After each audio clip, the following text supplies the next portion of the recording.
ಇನ್ನು ಇದರ ಮುಂದುವರೆದ ಭಾಗವಾಗಿ ಜಮೀರ್ ಅಹಮದ್ ಖಾನ್ ಸೇರಿದಂತೆ ರಾಮಲಿಂಗಾರೆಡ್ಡಿ ಸೇರಿದಂತೆ ಕೆಲ ನಾಯಕರು ಇವತ್ತು ಮುಖ್ಯಮಂತ್ರಿಗಳು ಕರೆದಂಥ ಕಾಂಗ್ರೆಸ್ನ ಬೆಂಗಳೂರು ಶಾಸಕರ ಸಭೆಗೆ ಬಂದಿರಲಿಲ್ಲ. ಈ ಒಂದು ಕಾರಣಕ್ಕೋಸ್ಕರ ಅನೇಕ ಅನುಮಾನಗಳು ಮೂಡಿದ್ವು. ಹಿರಿಯ ನಾಯಕರಿಗೆ ಅಸಮಾಧಾನ ಇತ್ತ, ಈ ಒಂದು ಕಾರಣಕ್ಕೋಸ್ಕರ ಬಂದಿರಲ್ವಾ ಎಲ್ಲ ಚರ್ಚೆ ಆಗಿತ್ತು. ಹಾಗಾದರೆ ಇವತ್ತಿನ ಬೆಂಗಳೂರು ಸಭೆಯಲ್ಲಿ ಏನೇನಾಯಿತು, ಇದರ ಜೊತೆಗೆ ಈ ನಾಯಕರು ರಾಮಲಿಂಗಾರೆಡ್ಡಿ ಮತ್ತು ಜಮೀರ್ ಅಹಮದ್ ಖಾನ್ ಅವರು ಯಾಕೆ ಒಂದು ಸಭೆಗೆ ಬರಲಿಲ್ಲ ನೋಡೋಣ ಬನ್ನಿ ಸ್ಟೋರಿ.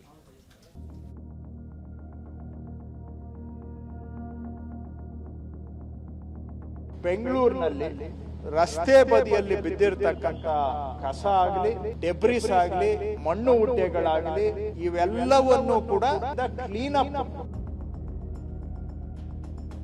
ನಿಮ್ ಖಾಲಿ ಸೈಟ್ ನೀವು ಕ್ಲೀನ್ ಮಾಡ್ಕೊಳ್ಳಿ. ನೀವು ಕ್ಲೀನ್ ಮಾಡ್ಕೊಳ್ಳಿಲ್ಲ ಅಂದ್ರೆ ಕ್ಲೀನ್ ಮಾಡಿ ತಗಲೋ ಖರ್ಚನ್ನ ನಿಮ್ಮ ಆಸ್ತಿ ತೆರಿಗೆಗೆ ಸೇರಿಸಬೇಕಾಗತ್ತೆ. ಬೆಂಗಳೂರು ಸಮಗ್ರ ಅಭಿವೃದ್ಧಿ ವಿಚಾರದಲ್ಲಿ ಸರ್ಕಾರ ದಿಟ್ಟ ಕ್ರಮ ಕೈಗೊಳ್ತಿದೆ. ಸಾರ್ವಜನಿಕರ ಹಿತದೃಷ್ಟಿಯಿಂದ ಬೆಂಗಳೂರು ನಗರಾಭಿವೃದ್ಧಿ ಸಚಿವ ಕೃಷ್ಣ ಬೈರೇಗೌಡ ಆಕ್ಟಿವ್ ಆಗಿ ಕೆಲಸ ಮಾಡ್ತಿದ್ದಾರೆ. ಇಂದು ಬೆಂಗಳೂರು ಕಾಂಗ್ರೆಸ್ ಶಾಸಕರ ಸಭೆಯನ್ನ ಸಿಎಂ ಡಿಕೆಶಿ ಕರೆದಿದ್ರು. ಎಲ್ಲ ಶಾಸಕರನ್ನ ವಿಶ್ವಾಸಕ್ಕೆ ತೆಗೆದುಕೊಳ್ಳೋ ಪ್ರಯತ್ನ ಮಾಡಿದ್ರು. ಆದರೆ ಈ ಸಭೆಗೆ ಸಚಿವ ರಾಮಲಿಂಗಾರೆಡ್ಡಿ, ಮಾಜಿ ಸಚಿವ ಜಮೀರ್ ಗೈರಾಗಿರೋದು ಅಸಮಾಧಾನಕ್ಕೆ ಮತ್ತೊಂದು ಸಾಕ್ಷಿ ಸಿಕ್ಕಂತಾಗಿದೆ.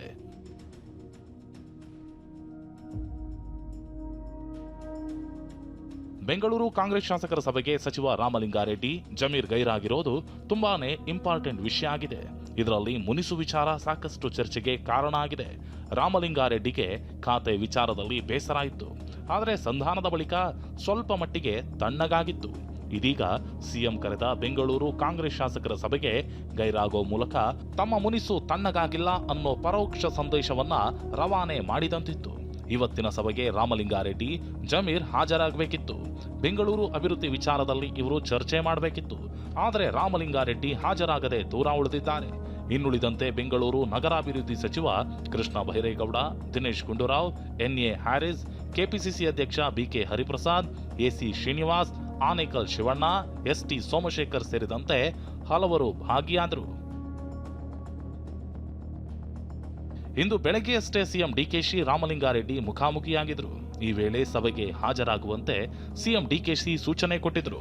ಆದರೆ ಸಿಎಂ ಮಾತಿಗೂ ಕ್ಯಾರೆ ಎನ್ನದ ಸಚಿವ ರಾಮಲಿಂಗಾರೆಡ್ಡಿ ಸಭೆಗೆ ಗೈರಾಗಿದ್ದಾರೆ. ಇನ್ನು ಮಾಜಿ ಸಚಿವ ಜಮೀರ್ ವಿಚಾರಕ್ಕೆ ಬರೋದಾದ್ರೆ, ಮೊದಲ ಪಟ್ಟಿಯಲ್ಲಿ ಮಂತ್ರಿಗಿರಿ ಸಿಗದೇ ಇರೋದು ಜಮೀರ್ಗೆ ಅಸಮಾಧಾನ ಇದೆ. ಮತ್ತೊಂದು ಕಡೆ ಜಮೀರ್ ವಿರುದ್ಧ ಪ್ರಾಸಿಕ್ಯೂಷನ್ ಕೋರಿ ಲೋಕಾಯುಕ್ತ ಅರ್ಜಿ ಸಲ್ಲಿಸಿದೆ. ಈ ಎಲ್ಲ ಕಾರಣಗಳಿಂದ ಸಭೆಯಿಂದ ಜಮೀರ್ ದೂರ ಉಳಿದಿದ್ದಾರೆ. ಇದೀಗ ಸಚಿವ ಕೃಷ್ಣ ಬೈರೇಗೌಡರ ದಿಟ್ಟ ಹೆಜ್ಜೆ ಬಗ್ಗೆ ಕೆಲವರಿಂದ ಅಪಸ್ವರ ಕೇಳಿಬರುತ್ತಿದೆ. ರಾಜಕೀಯ ಕಾರಣಕ್ಕೆ ಕೆಲ ಬೆಂಗಳೂರು ಶಾಸಕರು ಬೇಸರಗೊಂಡಿದ್ದಾರಂತೆ. ಕೃಷ್ಣ ಬೈರೇಗೌಡಗೆ ಶಾಸಕರಿಂದ ಸಹಕಾರ ಸಿಗುತ್ತಿಲ್ಲ ಅಂತ ಕೆಲವರ ಆಕ್ಷೇಪ ಇದೆ. ಹೀಗಾಗಿಯೇ ಇಂದು ಸಭೆ ಕರೆದು ವಿಶ್ವಾಸಕ್ಕೆ ತೆಗೆದುಕೊಳ್ಳೋ ಪ್ರಯತ್ನವನ್ನ ಸಿಎಂ ಡಿಕೆಶಿ ಮಾಡಿದ್ರು. ಆದರೆ ಸಿಎಂ ಗೃಹ ಕಚೇರಿ ಕೃಷ್ಣಾದಲ್ಲಿ ನಡೆದ ಸಭೆಗೆ ಸಚಿವ ರಾಮಲಿಂಗಾರೆಡ್ಡಿ, ಮಾಜಿ ಸಚಿವ ಜಮೀರ್ ಗೈರಾಗಿರೋದು ಸಾಕಷ್ಟು ಕುತೂಹಲಕ್ಕೆ ಕಾರಣ ಆಯಿತು. ಪಕ್ಷದಲ್ಲಾಗಲಿ ಸಾರ್ವಜನಿಕರಾಗಲಿ ಬೆಂಗಳೂರು ಅಭಿವೃದ್ಧಿ ವಿಚಾರದಲ್ಲಿ ಯಾರೇ ವಿರೋಧ ಮಾಡಿದ್ರೂ ಸಚಿವ ಕೃಷ್ಣ ಬೈರೇಗೌಡ ಮಾತ್ರ ತಲೆ ಕೆಡಿಸಿಕೊಳ್ತಿಲ್ಲ. ಫುಟ್ಪಾತ್ ಒತ್ತುವರಿ ತೆರವು ಮೂಲಕ ಸದ್ದು ಮಾಡಿದ್ದ ಸಚಿವರು ಇದೀಗ ಆಗಸ್ಟ್ 1ರಿಂದ ಬೆಂಗಳೂರು ಸ್ವಚ್ಛತಾ ಅಭಿಯಾನಕ್ಕೆ ಮುಂದಾಗಿದ್ದಾರೆ. ಆಗಸ್ಟ್ ತಿಂಗಳಿನಲ್ಲಿ ಬೆಂಗಳೂರಿನಲ್ಲಿ ರಸ್ತೆ ಬದಿಯಲ್ಲಿ ಬಿದ್ದಿರತಕ್ಕಂಥ ಕಸ ಆಗಲಿ, ಡೆಬ್ರಿಸ್ ಆಗಲಿ, ಮಣ್ಣು ಹುಡ್ಡೆಗಳಾಗಲಿ, ಅಥವಾ ಹಿಂದೆ ಯಾವುದೋ ಕನ್ಸ್ಟ್ರಕ್ಷನ್ ಮಾಡೋವಾಗ ಬಿಟ್ಟೋಗಿರೋ ಸಾಮಾನುಗಳಾಗಲಿ, ಇವೆಲ್ಲವನ್ನು ಕೂಡ ಒಂದು ರೀತಿಯಿಂದ ಕ್ಲೀನಪ್ ಮಾಡುವಂತಹ, ಅವುಗಳನ್ನು ಎಲ್ಲವನ್ನು ಅಲ್ಲಿಂದ ಸಾಗಾಣಿಕೆ ಮಾಡ್ತಕ್ಕಂಥ ಅಭಿಯಾನ ಮಾಡಬೇಕು ಅಂತ ಸೂಚನೆಯನ್ನ ಕೊಟ್ಟಿದ್ದೇನೆ. ಇದನ್ನ ಆಗಸ್ಟ್ ತಿಂಗಳಿನಲ್ಲಿ ನಾವು ಮಾಡ್ತೇವೆ.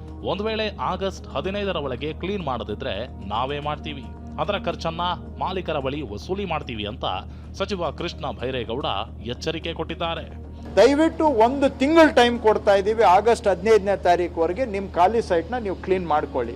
ನೀವು ಕ್ಲೀನ್ ಮಾಡ್ಕೊಳ್ಳಿಲ್ಲ ಅಂದರೆ ಆಗಸ್ಟ್ 15ನೇ ತಾರೀಕು ನಂತರ ನಾವು ಕ್ಲೀನ್ ಮಾಡ್ತೇವೆ. ಕ್ಲೀನ್ ಮಾಡಿ ತಗಲೋ ಖರ್ಚನ್ನ ನಿಮ್ಮ ಆಸ್ತಿ ತೆರಿಗೆಗೆ ಸೇರಿಸಬೇಕಾಗತ್ತೆ. ಅಪಾರ್ಟ್ಮೆಂಟ್ ನಿರ್ವಹಣೆಗೆ ರಾಜ್ಯ ಸರ್ಕಾರದಿಂದ ಹೊಸ ಕಾನೂನು ತರಲು ಮುಂದಾಗಿದೆ. ರಾಜ್ಯ ಸರ್ಕಾರ ಈ ಬಗ್ಗೆ ಈಗಾಗಲೇ ಸಿದ್ಧತೆಯನ್ನ ಶುರು ಮಾಡಿದೆ. ಹೀಗಾಗಿ ನಾಳೆ ಸಿಎಂ ಡಿಕೆ ಶಿವಕುಮಾರ್ ಅಪಾರ್ಟ್ಮೆಂಟ್ ನಿವಾಸಿಗಳ ಜೊತೆ ಸಂವಾದ ನಡೆಸಲಿದ್ದಾರೆ. ಅಪಾರ್ಟ್ಮೆಂಟ್ ಅಸೋಸಿಯೇಷನ್ಗಳ ಜೊತೆ ಚರ್ಚಿಸಿ ಸಮಸ್ಯೆಯನ್ನ ಆಲಿಸಲಿದ್ದಾರೆ. ಈ ಸಭೆಯಲ್ಲಿ DCM doctor G Parameshwar, Bengaluru ನಗರಾಭಿವೃದ್ಧಿ ಸಚಿವ ಕೃಷ್ಣ ಭೈರೇಗೌಡ ಸಹ ಸಂವಾದದಲ್ಲಿ ಭಾಗಿಯಾಗ್ತಾರೆ. ಪ್ರಸನ್ನ ಗಾಂವ್ಕರ್, ಟಿವಿ9 ಬೆಂಗಳೂರು.